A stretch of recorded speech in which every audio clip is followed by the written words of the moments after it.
Hello friends, welcome to our Sayali fashion designer channel आणि मी आहे सायली. तर तुम्हा सर्वांचं आपल्या आजच्या नवीन अशा छानशा व्हिडिओमध्ये मी मनापासून खूप खूप स्वागत करते. तर कसे आहात तुम्ही? नक्कीच मस्त आणि मजेत असणार आहात. आणि आज आपण खूप सुंदर अशी खरं तर बाही डिझाईन शिकणार आहोत. मी तुम्हाला खरं तर याची संपूर्ण कटिंग आणि स्टिचिंग अतिशय सावकाश स्टेप बाय स्टेप आणि खूप काही महत्त्वाच्या टिप्स अँड ट्रिक्स सांगण्याचा प्रयत्न करणार आहे. त्याचबरोबर ही बाही डिझाईन इतकी सुंदर आहे की यामुळे आपल्या साडीला आणि ब्लाउजला खूप सुंदर असं लुक येणार आहे. बऱ्याचदा आपल्याला बाहीवर डिझाईन कशी बनवावी हे सुचत नाही. एक वेळ ब्लाउजवर तरी कळतं, पण बाहीवर बनवायची असेल की काही समजतच नाही.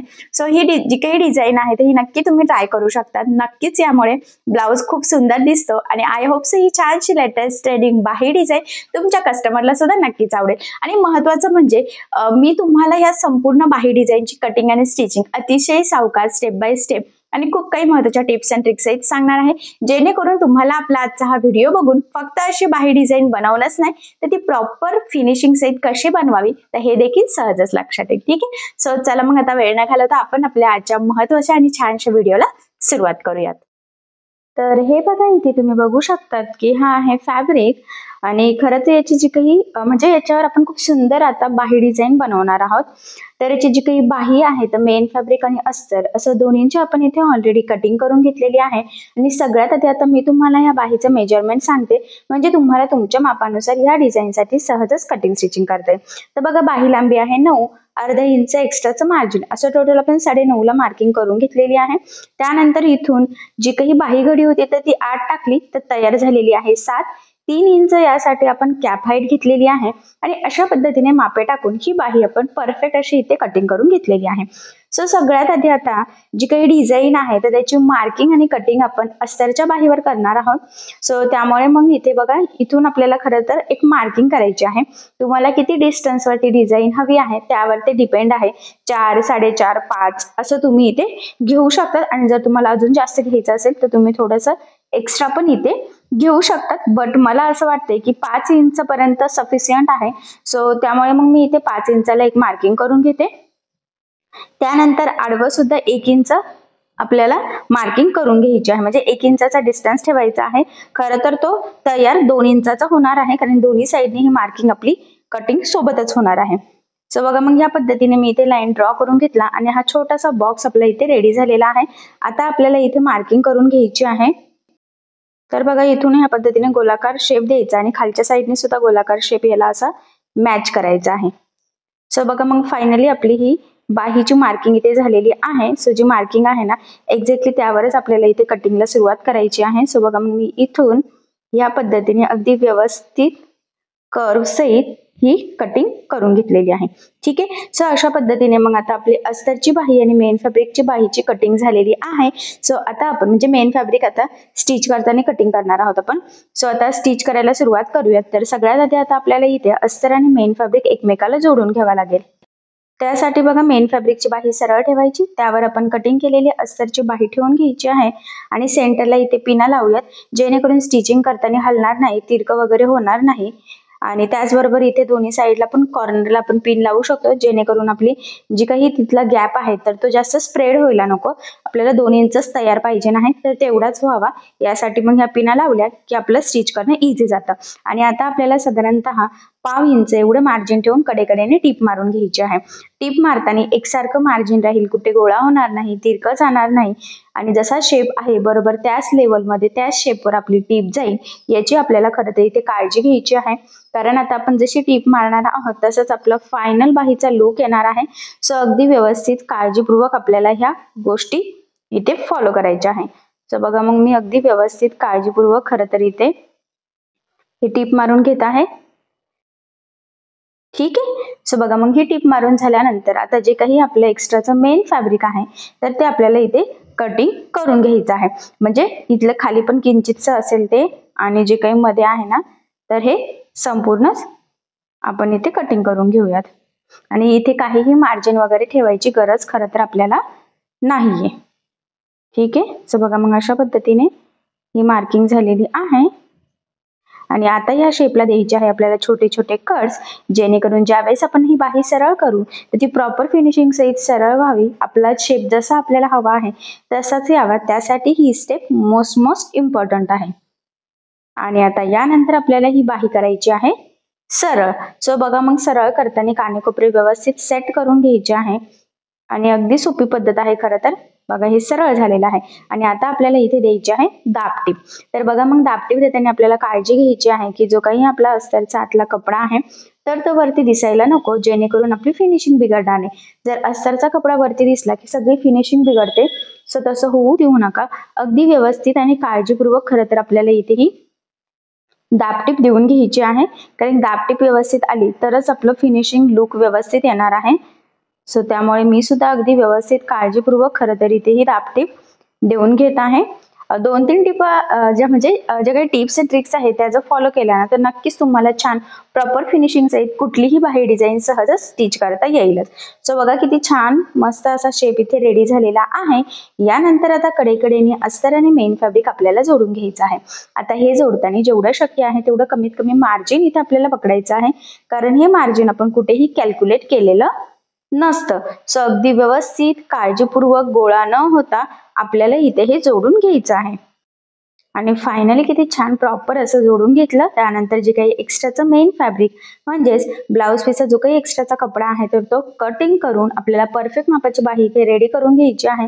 कारण तुम्हाला सगळ्यांनाच माहित आहे अस्तरवर आपण परफेक्ट कटिंग करतो, पण ब्लाऊज पीसचा कपडा आपण थोडासा एक्स्ट्राचा मार्जिन ठेवून कटिंग करत असतो, जेणेकरून आपल्याला स्टिचिंग करणं इझी जावं.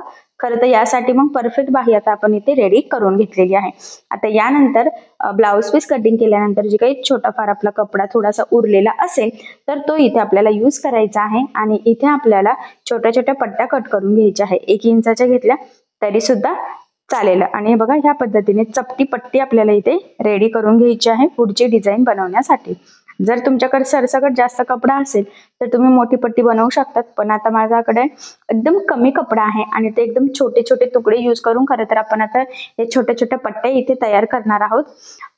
आणि मी म्हटल्याप्रमाणे खूप काही पट्ट्या आपल्याला त्याच्या लागणार नाहीये, पण बनवून घेऊयात आता आपण जेवढ्या लागतील तेवढ्या तरी. ठीक आहे. आणि जर अजून लागल्या तर अजून बनवून घेऊयात. आता याचे छोटे छोटे पीसेस करायचे आहे आपल्याला. बघा आपण याचे 2 तुकडे करूयात आणि सेम त्याच साईज मध्ये मग याचे आय थिंक 3 होतील. ठीक आहे. अजून कमी पडू शकतात तर अजून आपण 2-4 इथे बनवून घेऊयात. आणि यानंतर आता याला मार्किंग करायची आहे. बघा एक सेंटरला आणि साईडला मी 3 ते 4 मार्किंग सेम डिस्टन्सवर केलेले आहे. आता ती जी काही मार्किंग आहे ना तर ती दुसऱ्या साईडला पण ह्याच लेवलमध्ये झाली पाहिजे, याची आपल्याला काळजी घ्यायची आहे, जेणेकरून दोन्ही पण व्यवस्थित एकाच लेवलमध्ये लागले जावे. खरं तर यासाठी जर का लेवल कमी जास्त किंवा वर खाली झाली तर आपली जी काही बाही आहे ना तर खरं तर त्याचं संपूर्ण लुकच बिघडेल. सो तसं होऊ देऊ नका. आणि आता आपण तयार केलेल्या पट्ट्या इथे लावायला सुरुवात करूया. तर बघा जी मार्किंग केलेली आहे ना तिथे बरोबर आतमध्ये ह्या पद्धतीने टाकायचं. सुरुवातीला खरं तर डबल टिप देऊन लॉक करायचं आहे, जेणेकरून ते व्यवस्थित पॅक होईल आणि लवकर खराब सुद्धा होणार नाही. आणि बरोबर थोड्या थोड्या डिस्टन्सवर आपण ज्या पद्धतीने मार्किंग केलेली आहे तर बरोबर त्याच मार्किंगवर आपल्याला व्यवस्थित त्या लावून घ्यायची आहे. आणि बाहेरच्या साईडने पट्टी किती दिसली पाहिजे तर हे सुद्धा एकसारखं ठेवायचं आहे आपल्याला. खरं तर कमी जास्त होऊ देऊ नका. जर कमी जास्त झालं तर फिनिशिंग आणि लुक सगळंच बिघडेल आणि ह्या डिझाईन अजिबात छान दिसणार नाही. सो त्यामुळे या छोट्या मोठ्या गोष्टींची तुम्ही नक्की काळजी घ्यायची आहे. सो बघा एका साईडने मी 4 लावलेला आहे जवळजवळ आणि मध्यभागी आता एक सेंटरला लावून घ्यायची आहे आपल्याला. खरं तर तुमचा हा डिस्टन्स कमी असेल तर तुम्ही 3-3 आणि मध्यभागी 1 असंही लावू शकतात, किंवा डिस्टन्स जर जास्त असेल तर अजून पण लावू शकतात. किती जवळ लावायचं किती लांब लावायचं खरं तर हे तुमच्यावर डिपेंड आहे. आणि बघा मग फायनली एका साईडने लावून घेतलं सेम त्याच पद्धतीने आता आपण दुसऱ्या साईडला बरोबर जी काही मार्किंग होती त्या मार्किंगवर लावून घेऊयात, म्हणजे व्यवस्थित ते रेडी होईल. आणि लास्टला आपल्याला व्यवस्थित डबल टिप देऊन पुन्हा ते लॉक सुद्धा करून घ्यायचं आहे. ठीक आहे. सो अशा पद्धतीने बघा ह्या आपण पट्ट्या लावून घेतलेल्या आहे. यानंतर यामध्ये आपल्याला एक नॉट होऊन घ्यायची आहे. त्याआधी इथे आपण ही मस्त अशी डिझायनर न्यू ट्रेंडिंग अशी लेस लावून घेऊयात, म्हणजे या लेसमुळे आपल्या ह्या बाही डिझाईनला अजूनच सुंदर असं लुक येईल. सो इथे तुम्ही तुमच्या आवडीनुसार कुठलीही लेस यूज करू शकतात, पण मी इथे छान अशी गोल्डन घेतलेली आहे. जर तुमच्या ब्लाउजवर सिल्वर वर्क असेल तर तुम्ही सिल्वर कलरची लेस इथे यूज करू शकतात, पण यावर गोल्डन वर्क आहे, सो त्यामुळे गोल्डन कलरची मॅच होते.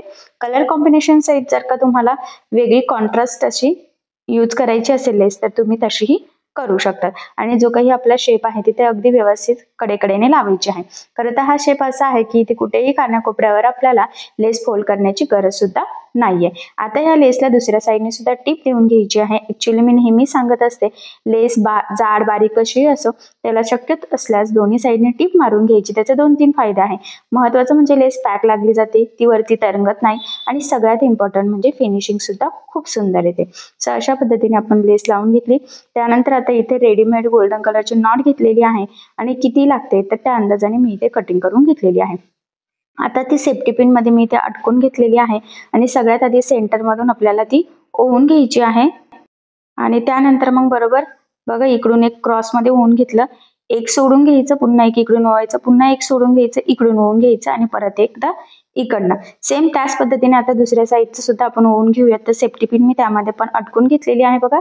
म्हणजे लक्षात राहू द्या आधी सेंटरला केलं की झिगझॅग क्रॉस मध्ये आपल्याला खरं तर ही नॉट जी आहे तर ती ओवून घ्यायची आहे. बघा आपण किती छान व्यवस्थित इथे ओवून घेतलेली आहे. त्यानंतर इथे आपल्याला सिंपल असं फॅब्रिक पासून छोटंसं लटकन बनवायचं आहे जेणेकरून आपल्या ह्या बाहीला अजूनच सुंदर लुक यावं यासाठी अगदी छोटंसं बनवायचं आहे कारण की ते बाहीला सूट पण झालं पाहिजे. तर त्यासाठी बघा इथे मी कॉन्ट्रास्ट कपडा घेतलेला आहे गोल्डन कलरचा आणि आता चौकोन आपल्याला इथे छोटासा कट करून घ्यायचा आहे. 2x2चा किंवा 2.5x2चा म्हटलं तरी सुद्धा चालेल. 1.5x1.5चा बी घेऊ शकतात जर खूप छोटा हवा असेल तर. साधारणतः 2x2चा असेल. आणि बघा ह्या पद्धतीने फोल्ड करायचं आहे आणि बरोबर सेंटरला आपले ती नॉट टाकून पुन्हा फोल्ड करून असं क्रॉस मध्ये टिप टाकून घ्यायची आहे. टिप मारताना सुरुवातीला शेवटी डबल टिप देऊन लॉक सुद्धा करून घ्यायचं आहे म्हणजे ते व्यवस्थित पॅक होईल. आणि सेम त्याच पद्धतीने दुसऱ्या साईडचं सुद्धा आपण आता इथे बनवून घेऊयात. आणि तुमच्या लक्षात येईल खरं तर ना लटकन बनवण्याची ही खूप म्हणजे खूप सोपी पद्धत आहे. झटपट एकदम छान दिसणार असं लटकन इथे तयार होतंय. बघा किती सुंदर असं फुलाच्या पाकळी टाईप हे आपले लटकन मस्त रेडी झालेले आहे. आणि ह्या छानशा लटकनमुळे आपल्या ह्या बाही डिझाईनला अजून सुंदर असं लुक आलेला आहे. सो बघा मग फायनली लटकन सुद्धा झालेले आहे. आणि एवढंच नाही तर फायनली खूप छान लेटेस्ट ट्रेंडिंग न्यू लुक मधली आपली ही बाही डिझाईन इथे तयार झालेली आहे. आणि नक्कीच या छानशा बाही डिझाईनमुळे आपल्या साडीला आणि ब्लाउजला खूप सुंदर असं लुक येईल. आणि एवढंच नाही तर याची कटिंग स्टिचिंगची पद्धत इतकी सोपी आहे की जर तुम्ही कुणी नवीन शिकत असाल तरी सुद्धा तुम्हाला आपला आजचा हा व्हिडिओ बघून अशी छानशी बाही डिझाईन सहज बनवता येईल. त्याचबरोबर संपूर्ण कटिंग स्टिचिंग अतिशय सावकाश स्टेप बाय स्टेप आणि खूप काही फिनिशिंगच्या महत्त्वाच्या टिप्स अँड ट्रिक्स सहित सांगितलेलं आहे. म्हणजे तुम्हाला फक्त बाही डिझाईन बनवणंच नाही तर ती प्रॉपर फिनिशिंग सहित कशी बनवावी तर हे देखील सहजच लक्षात यावं यासाठी अशी छानशी ट्रेंडिंग न्यू लुक मधली बाही डिझाईन तुम्ही नक्की ट्राय करून बघा. आणि या छानशा बाही डिझाईनची आयडिया तुम्ही तुमच्या कस्टमरला सुद्धा नक्कीच देऊ शकतात. आय होप सो ही आजची छान अशी डिझाईन तुम्हाला आणि तुमच्या कस्टमरला सुद्धा नक्कीच आवडेल. सो नक्की ट्राय करून बघा. आणि जर यामध्ये तुम्हाला काही प्रॉब्लेम येत असेल तर मला कमेंट करून नक्कीच कळवा. मी तुमच्या प्रश्नाची उत्तर देण्याचा नक्कीच प्रयत्न करेन. ठीक आहे. सो बघा मग किती सुंदर लेटेस्ट ट्रेंडिंग न्यू लुक मधली ही डिझाईन आपली फायनली रेडी झालेली आहे. आणि तुमच्या लक्षात येईल की मी जेवढं शक्य आहे तेवढं सोप्या पद्धतीने सांगण्याचा प्रयत्न सुद्धा केलेला आहे. सो अशी छानशी डिझाईन तुम्ही नक्की बनवून बघा. नक्कीच या डिझाईनमुळे साडीला ब्लाउजला खूप सुंदर असे लुक येईल. आणि अशा छानशा लेटेस्ट ट्रेंडिंग न्यू डिझाईनची आयडिया तुम्ही तुमच्या कस्टमरला सुद्धा नक्कीच द्या. आय होप सो तुमच्या कस्टमरला सुद्धा ही डिझाईन नक्कीच आवडेल. ठीक आहे. सो अशी डिझाईन नक्की ट्राय करून बघा. आणि जर यामध्ये तुम्हाला काही प्रॉब्लेम येत असेल तर मला कमेंट करून नक्कीच कळवा. मी तुमच्या प्रश्नाची उत्तर देण्याचा नक्कीच प्रयत्न करेन. ठीक आहे. सो चला मग आता आपण आपला आजचा छानसा महत्त्वाचा व्हिडिओ इथेच थांबूयात. आणि तुम्हाला आपला आजचा व्हिडिओ कसा वाटला हे मला कमेंट करून नक्की कळवा. त्याचबरोबर आपला व्हिडिओ आवडला असेल तर व्हिडिओला लाईक करायला विसरू नका. आणि असेच नवनवीन छानसे व्हिडिओज बघण्यासाठी आपल्या सायली फॅशन डिझायनर या चॅनलला सबस्क्राईब करायला विसरू नका. आणि ज्यावेळेस तुम्ही सबस्क्राईब करा त्यावेळेस त्यासमोरील बेल आयकॉन ही नक्की प्रेस करा. त्यामुळे काय होईल जेव्हा मी नवीन व्हिडिओज टाकेल त्याचं नोटिफिकेशन तुम्हाला तुमच्या मोबाईलमध्ये येईल. ठीक आहे. सो चला मग आता भेटूया पुन्हा नवीन अशा छानशा व्हिडिओमध्ये. तोपर्यंत टेक केअर, काळजी घ्या. आणि आपला आजचा व्हिडिओ शेवटपर्यंत पूर्ण बघितल्याबद्दल thank you so much. Bye bye.